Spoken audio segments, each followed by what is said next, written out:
This is Ujjwal Kashyap and I welcome you at iDesireUPSC. 28. The Freedom Struggle in Princely India. The variegated pattern of the British conquest of India, and the different stratagems through which the various parts of the country were brought under colonial rule, had resulted in 2/5 of the subcontinent being ruled by Indian princes. The areas ruled by the princes included Indian states like Hyderabad, Mysore, and Kashmir, that were equal in size to many European countries, and numerous small states who counted their population in the thousands. The common feature was that all of them, big and small, recognized the paramountcy of the British government. In return, the British guaranteed the princes against any threat to their autocratic power, internal or external. Most of the princely states were run as unmitigated autocracies, with absolute power concentrated in the hands of the ruler, or his favorites. The burden of the land tax was usually heavier than in British India, and there was usually much less of the rule of law and civil liberties. The rulers had unrestrained power over the state revenues for personal use, and this often led to ostentatious living and waste. Some of the more enlightened rulers and their ministers did make attempts, from time to time, to introduce reforms in the administration, the system of taxation, and even granted powers to the people to participate in government. But the vast majority of the states were bastions of economic, social, political, and educational backwardness, for reasons not totally of their own making.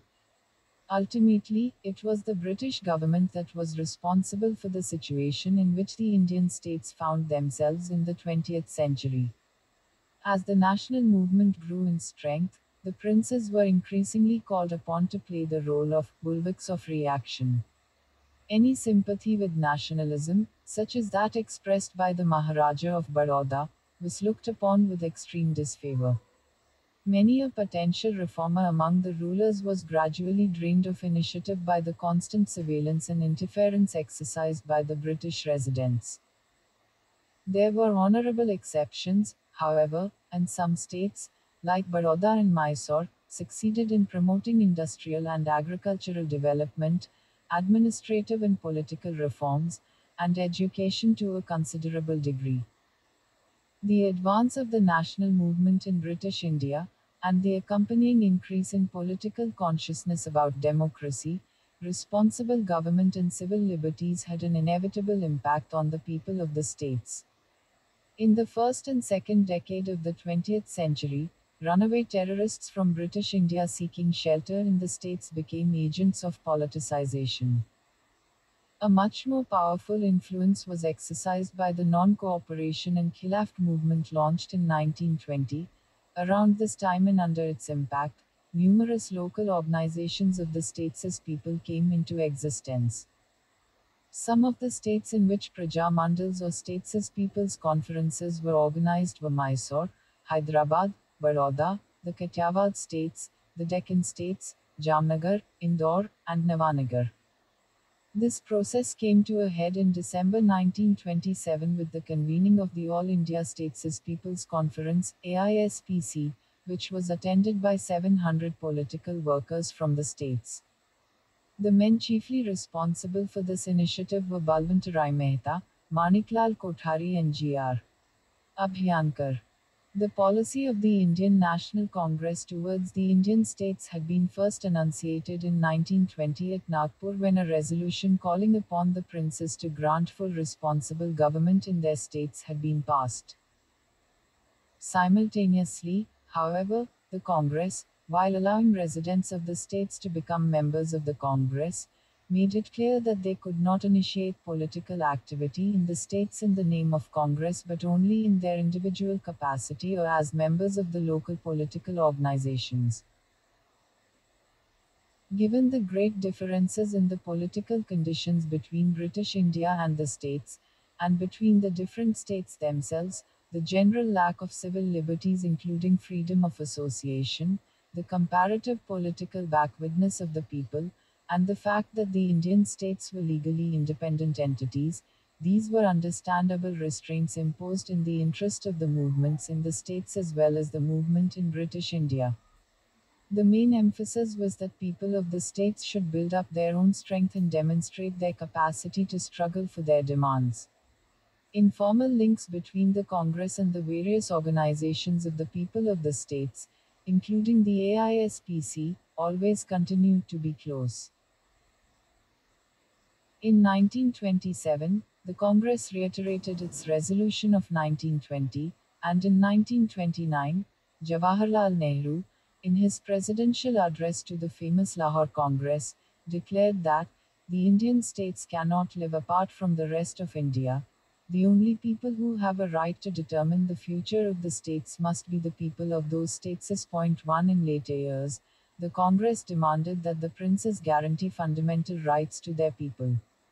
In the mid-30s, two associated developments brought about a distinct change in the situation in the Indian states.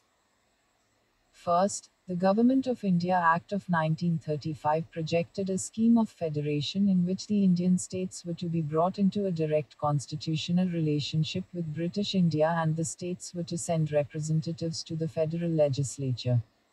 The catch was that these representatives would be nominees of the princes and not democratically elected representatives of the people. They would number 1/3 of the total numbers of the federal legislature and act as a solid conservative bloc that could be trusted to thwart nationalist pressures. The Indian National Congress and the AISPC and other organizations of the states as people clearly saw through this imperialist maneuver and demanded that the states be represented not by the princes' nominees but by elected representatives of the people.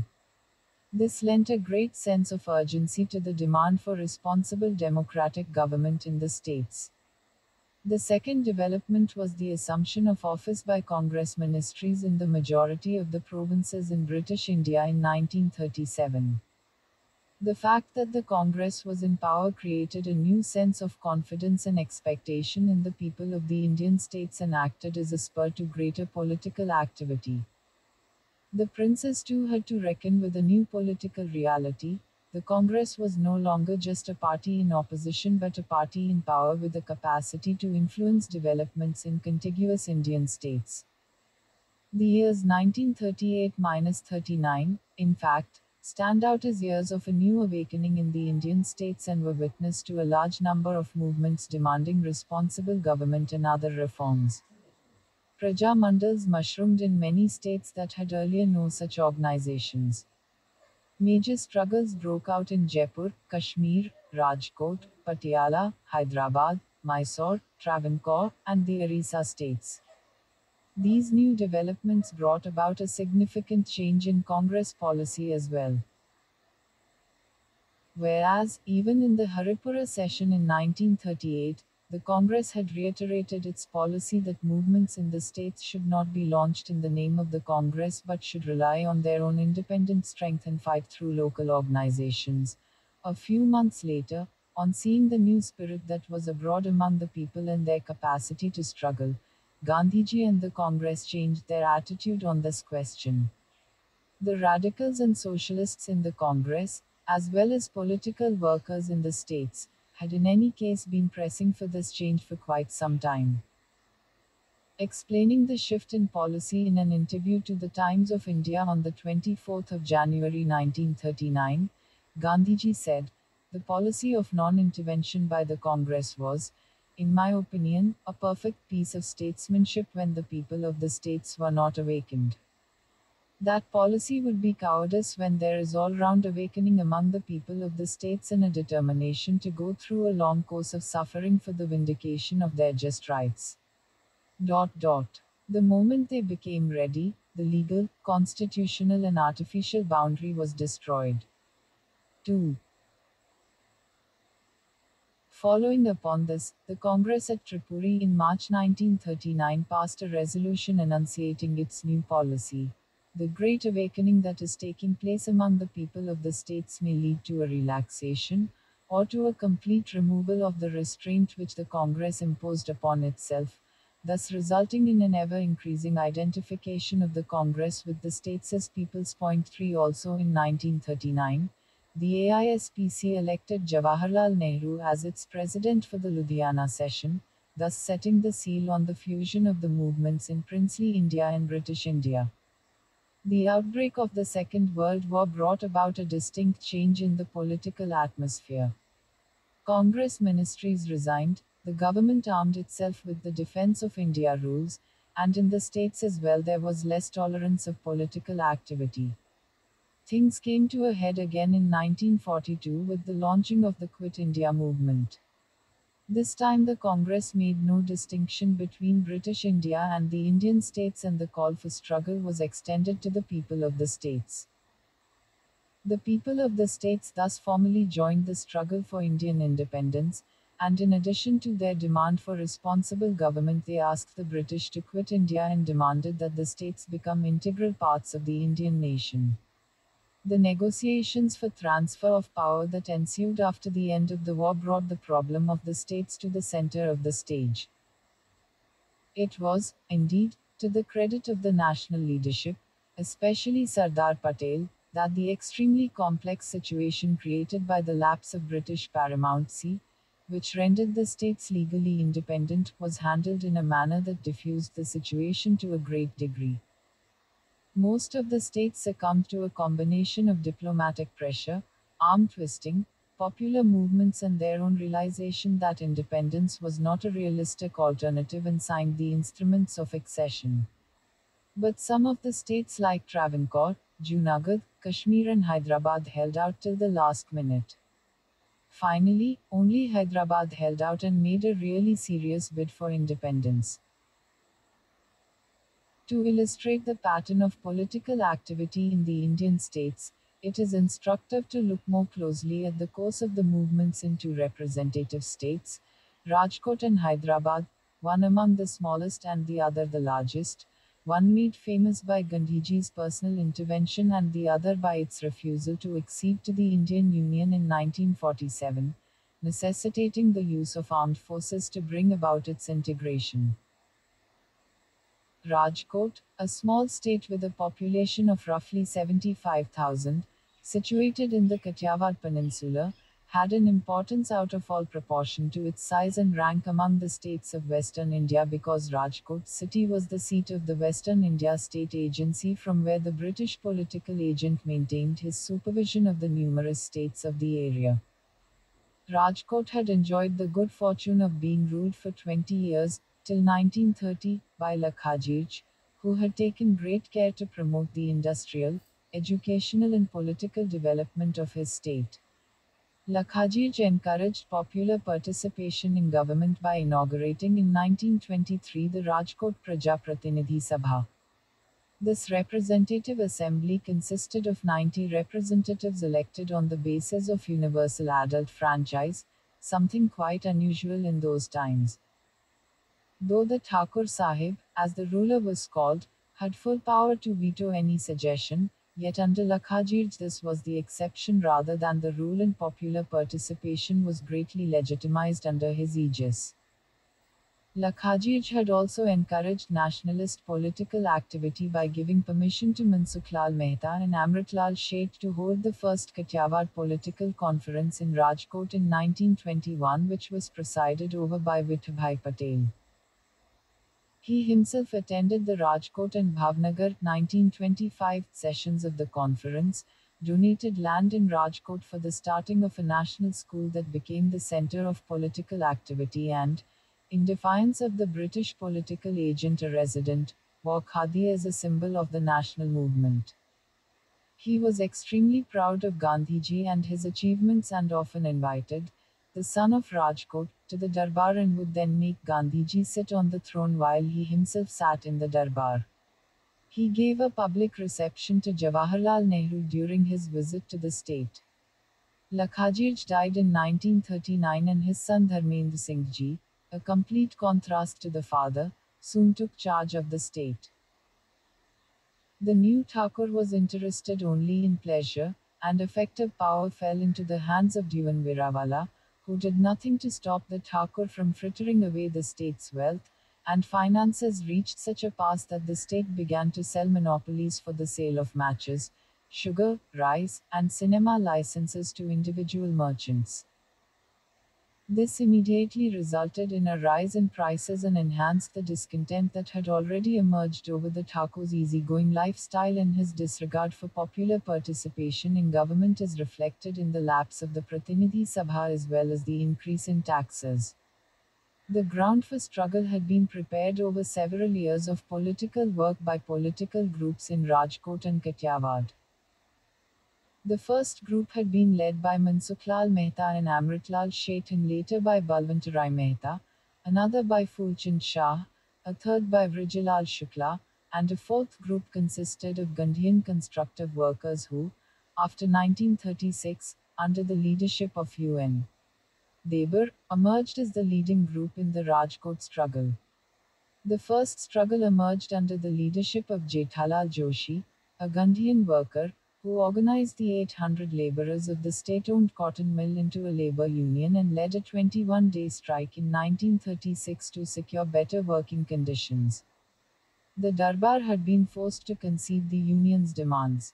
This victory encouraged Joshi and Debar to convene, in March 1937, the first meeting of the Kathiawad Rajakiya Parishad to be held in 8 years. The conference, attended by 15,000 people, demanded responsible government, reduction in taxes and state expenditure.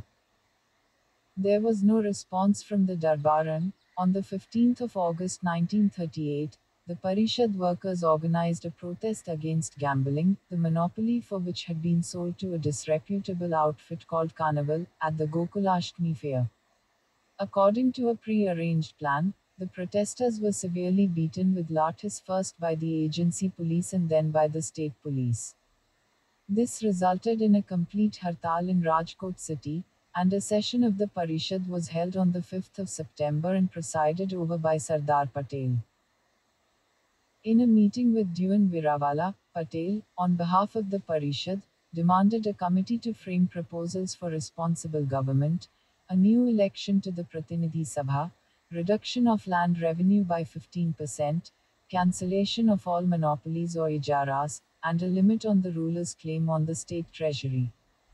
The Darbar, instead of conceding the demands, asked the resident to appoint a British officer as Dewan to deal effectively with the situation, and Cadell took over on the 12th of September. Meanwhile, Virawala himself became private advisor to the Thakur, so that he could continue to operate from behind the scenes. The Satyagraha now assumed major proportions and included withhold of land revenue, defiance of monopoly rights, boycott of all goods produced by the state, including electricity and cloth. There was a run on the state bank and strikes in the state cotton mill and by students. All sources of income of the state, including excise and custom duties, were sought to be blocked. Sardar Patel, though most of the time not physically present in Rajkot, kept in regular touch with the Rajkot leaders by telephone every evening. Volunteers began to arrive from other parts of Kathiawad, from British Gujarat and Bombay. The movement demonstrated a remarkable degree of organization. A secret chain of command ensured that on the arrest of one leader another took charge, and code numbers published in newspapers informed each Satyagrahi of his arrival date and arrangements in Rajkot. By the end of November, the British were clearly worried about the implications of a possible Congress victory in Rajkot. The Viceroy, Linlithgow, wired to the Secretary of State, "I have little doubt that if Congress were to win in the Rajkot case, the movement would go right through Kathiawad, and that they would then extend their activities in other directions." 4. But the Darbar decided to ignore the political department's advice and go ahead with a settlement with Sardar Patel. The agreement that was reached on the 26th of December 1938 provided for a limit on the Thakur's privy purse and the appointment of a committee of 10 state subjects or officials to draw up a scheme of reforms designed to give the widest possible powers to the people. A separate letter to the Sardar by the Thakur contained the informal understanding that 7 members of the committee are to be recommended by Sardar Vallabhbhai Patel and they are to be nominated by Use 5. All prisoners were released and the Satyagraha was withdrawn. But such open defiance by the Thakur could hardly be welcomed by the British government.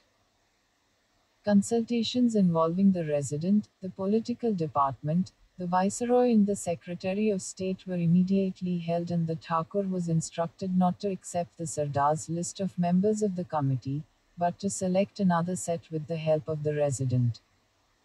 Accordingly, the list of names sent by Patel was rejected, the excuse being that it contained the names of only Brahmins and Baniyas, and did not give any representation to Rajputs, Muslims and the depressed classes. The breach of agreement by the state led to a resumption of the satyagraha on the 26th of January 1939. Veeravala answered with severe repression. As before, this soon led to a growing concern and sense of outrage among nationalists outside Rajkot. Kasturba, Gandhiji's wife, who had been brought up in Rajkot, was so moved by the state of affairs that she decided, in spite of her poor health and against everybody's advice, to go to Rajkot. On arrival, she and her companion Manebe Patel, the Sardar's daughter, were arrested and detained in a village 16 miles from Rajkot. But Rajkot was destined for even more dramatic events. The Mahatma decided that he, too, must go to Rajkot. He had already made it clear that he considered the breach of a solemn agreement by the Thakur Sahib a serious affair and one that was the duty of every satyagrahi to resist. He also felt that he had strong claims on Rajkot because of his family's close association with the state and the Thakur's family, and that this justified and prompted his personal intervention. In accordance with his wishes, mass satyagraha was suspended to prepare the way for negotiations. But a number of discussions with the Resident, the Thakur and Dewan Veeravala yielded no results and resulted in an ultimatum by Gandhiji that if, by the 3rd of March, the Darbar did not agree to honor its agreement with the Sardar, he would go on a fast unto death. The Thakur, or rather Veeravala, who was the real power behind the throne, stuck to his original position and left Gandhiji with no choice but to begin his fast. The fast was the signal for a nationwide protest. Gandhiji's health was already poor and any prolonged fast was likely to be dangerous. There were hartals, an adjournment of the legislature and finally a threat that the Congress ministries might resign. The Viceroy was bombarded with telegrams asking for his intervention. Gandhiji himself urged the paramount power to fulfill its responsibility to the people of the state by persuading the Thakur to honor his promise. On the 7th of March, the Viceroy suggested arbitration by the Chief Justice of India, Sir Maurice Gwyer, to decide whether in fact the Thakur had violated the agreement. This seemed a reasonable enough proposition, and Gandhiji broke his fast. The Chief Justice's award, announced on the 3rd of April 1939, vindicated the Sardar's position that the Darbar had agreed to accept 7 of his nominees. The ball was now back in the Thakur's court. But there had been no change of heart in Rajkot. Veeravala continued with his policy of propping up Rajput, Muslim and depressed classes' claims to representation and refused to accept any of the proposals made by Gandhiji to accommodate their representatives while maintaining a majority of the Sardars and the Parishad's nominees. The situation soon began to take an ugly turn, with hostile demonstrations by Rajputs and Muslims during Gandhiji's prayer meetings, and Muhammad Ali Jinnah's and Ambedkar's demand that the Muslims and depressed classes be given separate representation. The Darbar used all this to continue to refuse to honor the agreement in either its letter or spirit. The paramount power, too, would not intervene because it had nothing to gain and everything to lose from securing an outright Congress victory. Nor did it see its role as one of promoting responsible government in the states. At this point, Gandhiji, analyzing the reasons for his failure to achieve a change of heart in his opponents, came to the conclusion that the cause lay in his attempt to use the authority of the paramount power to coerce the Thakur into an agreement. This, for him, smacked of violence. Non-violence should have meant that he should have directed his fast only at the Thakur and Veeravala, and relied only on the strength of his suffering to effect a change of heart. Therefore, he released the Thakur from the agreement, apologized to the Viceroy and the Chief Justice for wasting their time, and to his opponents, the Muslims in the Rajputs, and left Rajkot to return to British India. Point 6. The Rajkot Satyagraha brought into clear focus the paradoxical situation that existed in the states and which made the task of resistance a very complex one. The rulers of the states were protected by the might of the British government against any movements that aimed at reform, and popular pressure on the British government to induce reform could always be resisted by pleading the legal position of the autonomy of the states. This legal independence, however, was usually forgotten by the British when the states desired to follow a course that was unpalatable to the paramount power. It was, after all, the British government that urged the Thakur to refuse to honor his agreement with the Sardar. But the legal separation of power and responsibility between the states and the British government did provide a convenient excuse for resisting pressure, an excuse that did not exist in British India. This meant that movements of resistance in the states operated in conditions that were very different from those that provided the context for movements in British India. Perhaps, then, the Congress had not been far wrong when for years it had urged that the movements in princely India and British India could not be merged. Its hesitation to take on the Indian states was based on a comprehension of the genuine difficulties in the situation, difficulties which were clearly shown up by the example of Rajkot. Despite the apparent failure of the Rajkot Satyagraha, it exercised a powerful politicizing influence on the people of the states, especially in Western India. It also demonstrated to the princes that they survived only because the British were there to prop them up, and thus, the struggle of Rajkot, along with others of its time, facilitated the process of the integration of the states at the time of independence.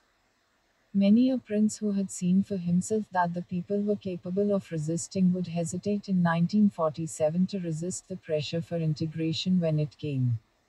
In the absence of these struggles, the whole process of integration would inevitably have been arduous and protracted.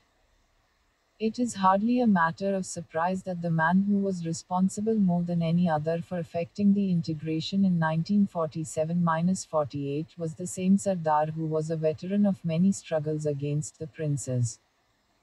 But there was one state that refused to see the writing on the wall: Hyderabad. Hyderabad was the largest princely state in India both by virtue of its size and its population. The Nizam's dominions included three distinct linguistic areas: Marathi-speaking 28%, Kannada-speaking 22%, and Telugu-speaking 50%. Osman Ali Khan, who became Nizam in 1911 and continued till 1948, ruled the state as a personalized autocracy. The Sarf caste, the Nizam's own estate, which accounted for 10% of the total area of the state, went directly to meet the royal expenses.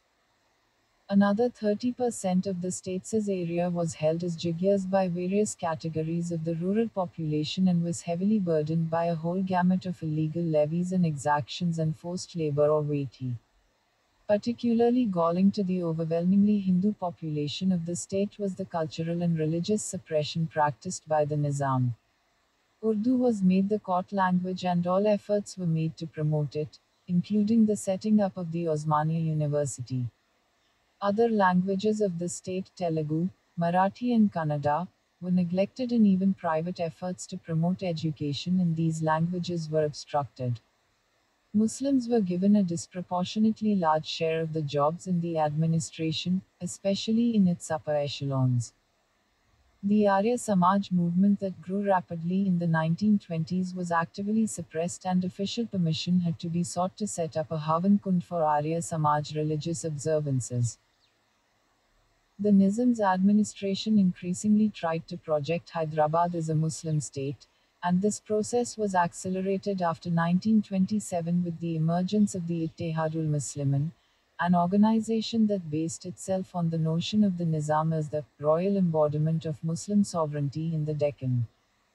It is in this context of political, economic, cultural and religious oppression that the growth of political consciousness and the course of the state's people's movement in Hyderabad has to be understood. As in other parts of India, it was the non-cooperation and Khilaf movement of 1920-22 that created the first stirrings of political activity. From various parts of the state, there were reports of charkhas being popularized, national schools being set up, of propaganda against drink and untouchability, of badges containing pictures of Gandhiji and the Ali brothers being sold. Public meetings were not much in evidence, except in connection with the Khilaf movement, which could take on a more open form because the Nizam hesitated to come out openly against it. Public demonstration of Hindu-Muslim unity was very popular in these years. This new awakening found expression in the subsequent years in the holding of a series of Hyderabad political conferences at different venues outside the state. The main discussion at these conferences centered around the need for a system of responsible government and for elementary civil liberties that were lacking in the state. Oppressive practices like Veti or Vaith beggar and exorbitant taxation, as well as the religious and cultural suppression of the people, were also condemned. Simultaneously, there began a process of regional cultural awakening, the lead being taken by the Telangana area. A cohesion to this effort was provided by the founding of the Andhra Jana Sangham, which later grew into the Andhra Mahasabha. The emphasis initially was on the promotion of Telugu language and literature by setting up library associations, schools, journals and newspapers and promoting a research society. Even these activities came under attack from the state authorities, and schools, libraries and newspapers would be regularly shut down. The Mahasabha refrained from any direct political activity or stance till the 1940s. The civil disobedience movement of 1930-32, in which many people from the state participated by going to the British areas, carried the process of politicization further. Hyderabad nationalists, especially many of the younger ones, spent time in jail with nationalists from British India and became part of the political trends that were sweeping the rest of the nation. A new impatience was imparted to their politics, and the pressure for a more vigorous politics became stronger. In 1937, the other two regions of the state also set up their own organizations, the Maharashtra Parishad and the Kannada Parishad. And, in 1938, activists from all three regions came together and decided to found the Hyderabad State Congress as a statewide body of the people of Hyderabad. This was not a branch of the Indian National Congress, despite its name, and despite the fact that its members had close contacts with the Congress. But even before the organization could be formally founded, the Nizam's government issued orders banning it, the ostensible ground being that it was a communal body of Hindus and that Muslims were not sufficiently represented in it. Negotiations with the government bore no fruit, and the decision was taken to launch a satyagraha. The leader of this satyagraha was Swami Ramananda, a Marathi-speaking nationalist who had given up his studies during the non-cooperation movement, attended a national school and college, worked as a trade unionist in Bombay and Solapur and finally moved to Maminabad in Hyderabad state where he ran a school on nationalist lines. A Gandhian in his lifestyle and a Nehrut in his ideology, Swamiji emerged in 1938 as the leader of the movement since the older and more established leaders were unwilling or unable to venture into this new type of politics of confrontation with the state. The satyagraha started in October 1938 and the pattern adopted was that a group of 5 satyagrahis headed by a popular leader and consisting of representatives of all the regions would defy the ban by proclaiming themselves as members of the state congress. This was repeated thrice a week for 2 months and all the satyagrahis were sent to jail. Huge crowds would collect to witness the satyagraha and express solidarity with the movement. The two centers of the satyagraha were Hyderabad city and Aurangabad city in the Marathwada area. Gandhiji himself took a keen personal interest in the developments, and regularly wrote to Sir Akbar Haidari, the Prime Minister, pressing him for better treatment of the Satyagrahis and for a change in the state's attitude. And it was at his instance that, after 2 months, in December 1938, the Satyagraha was withdrawn. The reasons for this decision were to be primarily found in an accompanying development, the Satyagraha launched by the Arya Samaj and the Hindu Civil Liberties Union at the same time as the State Congress Satyagraha. The Arya Samaj Satyagraha, which was attracting Satyagrahis from all over the country, was launched as a protest against the religious persecution of the Arya Samaj, and it had clearly religious objectives. It also tended to take on communal overtones. The State Congress and Gandhiji increasingly felt that in the popular mind their clearly secular satyagraha with distinct political objectives were being confused with the religious communal satyagraha of the Arya Samaj, and that it was, therefore, best to demarcate themselves from it by withdrawing their own satyagraha. The authorities were in any case lumping the two together and seeking to project the State Congress as a Hindu communal organization. Simultaneously, there was the emergence of what came to be known as the Vande Mataram movement. Students of colleges in Hyderabad city organized a protest strike against the authorities' refusal to let them sing Vande Mataram in their hostel prayer rooms. This strike rapidly spread to other parts of the state, and many of the students who were expelled from the Hyderabad colleges left the state and continued their studies in Nagpur University in the Congress-ruled central provinces, where they were given shelter by a hospitable vice-chancellor. This movement was extremely significant because it created a young and militant cadre that provided the activists as well as the leadership of the movement in later years. The State Congress, however, continued to be banned, and the regional cultural organizations remained the main forums of activity.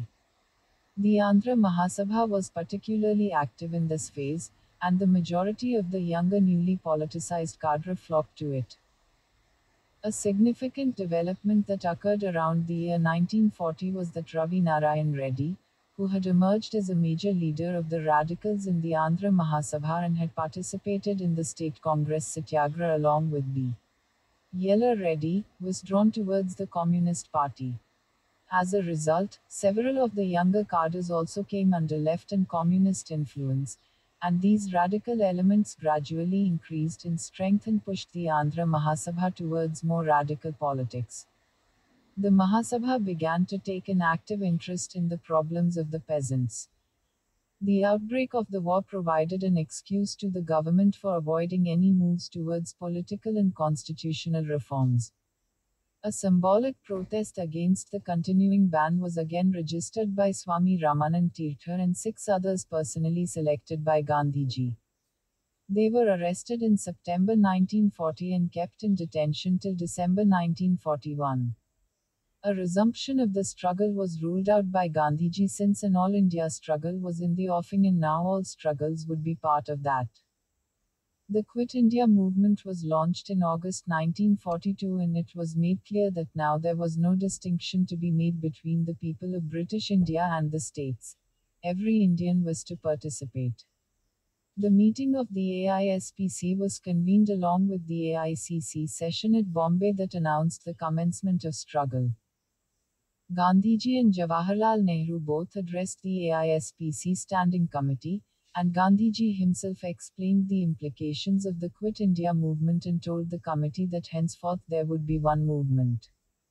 The movement in the states was now to be not only for responsible government but for the independence of India and the integration of the states with British India. The Quit India movement got a considerable response from Hyderabad, especially the youth. Though arrests of the main leaders, including Swamiji, prevented an organized movement from emerging, many people all over the state offered satyagraha and many others were arrested. On the 2nd of October 1942, a batch of women offered satyagraha in Hyderabad city, and Sarojini Naidu was arrested earlier in the day. Slogans such as Gandhi ka charkha chalana padega, Gauran ko London jana padega, Gandhiji's wheel will have to be spun, while the whites will have to return to London became popular. In a state where, till a few years ago, even well established leaders had to send their speeches to the collector in advance and accept deletions made by him, the new atmosphere was hardly short of revolutionary. But the Quit India movement also sealed the rift that had developed between the communist and non communist radical nationalists after the Communist Party had adopted the slogan of People's War in December 1941. Communists were opposed to the Quit India movement as it militated against their understanding that Britain must be supported in its anti fascist war. The young nationalists in Telangana coalesced around Jamalpuram Keshav Rao, but a large section went with Ravi Narayan Reddy to the communists. The communists were also facilitated by the removal of the ban on the CPI by the Nizam, in keeping with the policy of the Government of India that had removed the ban because of the CPI's pro-war stance. Therefore, while most of the nationalists were clamped in jail because of their support to the Quit India movement, the communists remained free to extend and consolidate their base among the people. This process reached a head in 1944 when a split occurred in the Andhra Mahasabha session at Bhongir, and the pro-nationalist as well as the liberal elements walked out and set up a separate organization. The Andhra Mahasabha now was completely led by the communists, and they soon launched a program of mobilization and organization of the peasantry. The end of the war in 1945 brought about a change in the People's War line, and the restraint on organizing struggles was removed. The years 1945-46, and especially the latter half of 1946, saw the growth of a powerful peasant struggle in various pockets in Nalgonda district, and to some extent in Warangal and Khammam. The main targets of attack were the forced grain levy, the practice of Vaith beggar, illegal exactions and illegal seizures of land.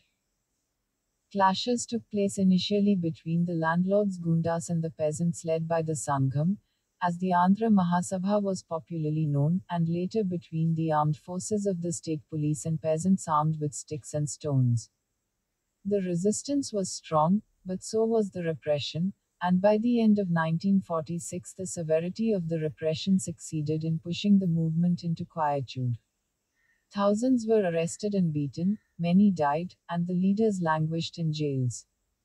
Yet, the movement had succeeded in instilling into the oppressed and downtrodden peasants of Telangana a new confidence in their ability to resist. On the 4th of June 1947, the Viceroy, Mountbatten, announced at a press conference that the British would soon leave India for good on the 15th of August.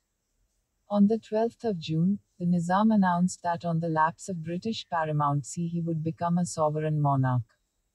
The intention was clear, he would not accede to the Indian Union. The first open session of the Hyderabad State Congress, which demanded accession to the Indian Union and grant of responsible government, was held from 16 to the 18th of June. The State Congress, with the full support of the Indian National Congress, had also thwarted an attempt by the Nizam, a few months earlier, to foist an undemocratic constitution on the people. The boycott of the elections launched by them had received tremendous support. With this new confidence, they began to take a bold stand against the Nizam's moves. The decision to launch the final struggle was taken by the leaders of the State Congress in consultation with the national leaders in Delhi. As recorded by Swami Ramananda in his Memoirs of Hyderabad Freedom Struggle, that the final phase of the freedom struggle in Hyderabad would have to be a clash of arms with the Indian Union, was what we were more than ever convinced of. It would have to be preceded by a satyagraha movement on a mass scale. Point 7. After the preliminary tasks of setting up the Committee of Action under the chairmanship of D.G. Bindu, which would operate from outside the state to avoid arrest, the establishment of offices in Solapur, Vijayawada, Gadag and a central office at Bombay, mobilization of funds in which Jayaprakash Narayan played a critical role, the struggle was formally launched on the 7th of August, which was to be celebrated as Join Indian Union Day. The response was terrific, and meetings to defy the bans were held in towns and villages all over the state. Workers and students went on strike, including 12,000 Hyderabadi workers in Bombay. Beatings and arrests were common. On the 13th of August, the Nizam banned the ceremonial hoisting of the national flag. Swamiji gave the call, "This order is a challenge to the people of Hyderabad and I hope they will accept it." Swamiji and his colleagues were arrested in the early hours of the 15th of August 1947, soon after the dawn of Indian independence. But, despite tight security arrangements, 100 students rushed out of the Hyderabad Students' Union office and hoisted the flag in Sultan Bazaar as scheduled. In subsequent days, the hoisting of the Indian national flag became the major form of defiance and ingenious methods were evolved. Trains decorated with national flags would steam into Hyderabad territory from neighboring Indian territory. Students continued to play a leading role in the movement, and were soon joined by women in large numbers, prominent among them being Brij Rani and Yashoda Ben. As the movement gathered force and gained momentum, the Nizam and his administration cracked down on it. But the most ominous development was the encouragement given to the stormtroopers of the Ittihadul Muslimin, the Razakars, by the state to act as a paramilitary force to attack the people's struggle. Razakars were issued arms and let loose on protesting crowds. They set up camps near rebellious villages and carried out armed raids. On the 29th of November 1947, the Nizam signed a standstill agreement with the Indian government, but simultaneously the repression was intensified, and the Razakar menace became even more acute. Many thousands of people who could afford to do so fled the state and were housed in camps in neighboring Indian territory. The people increasingly took to self-defense and protected themselves with whatever was available.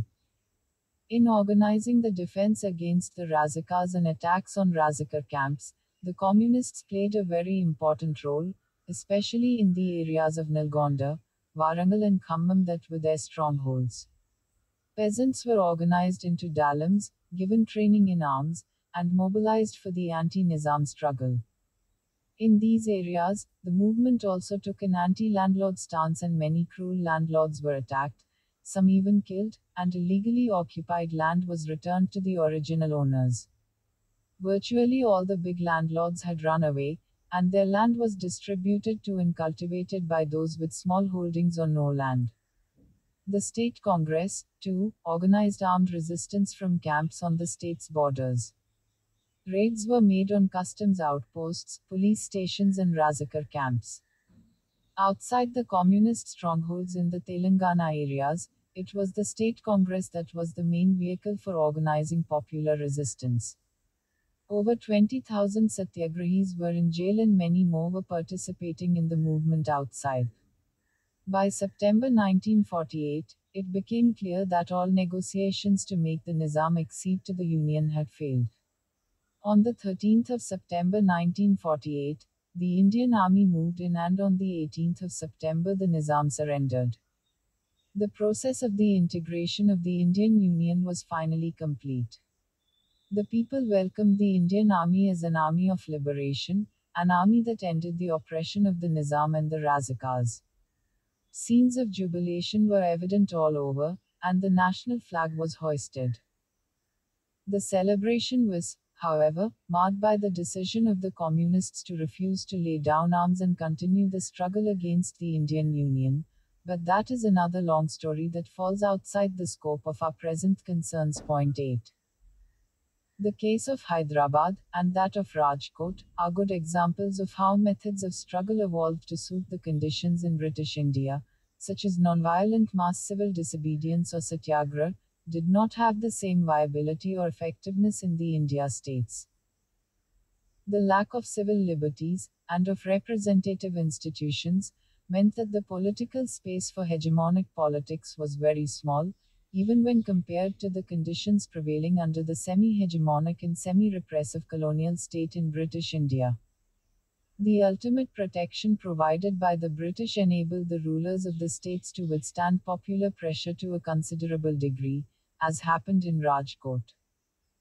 As a result, there was a much greater tendency in these states for the movements to resort to violent methods of agitation. This happened not only in Hyderabad, but also in Travancore, Patiala, and the Orissa states among others. In Hyderabad, for example, even the state Congress ultimately resorted to violent methods of attack, and, in the final count, the Nizam could only be brought into line by the Indian Army. This also meant that those such as the Communists and other left groups, who had less hesitation than the Congress in resorting to violent forms of struggle, were placed in a more favorable situation in these states and were able to grow as a political force in these areas. Here, too, the examples of Hyderabad, Travancore, Patiala, and the Orissa states were quite striking. The differences between the political conditions in the states in British India also go a long way in explaining the hesitation of the Congress to merge the movements in the states with those in British India. The movement in British India adopted forms of struggle and a strategy that was specifically suited to the political context. Also, political sagacity dictated that the princes should not be unnecessarily pushed into taking hard positions against Indian nationalism, at least till such time as this could be counterbalanced by the political weight of the people of the state. If you want to support us in our efforts, kindly subscribe to our channel, like it and share it so that others too gets its benefit. Happy learning. Thank you. Jai Hind, Jai Bharat.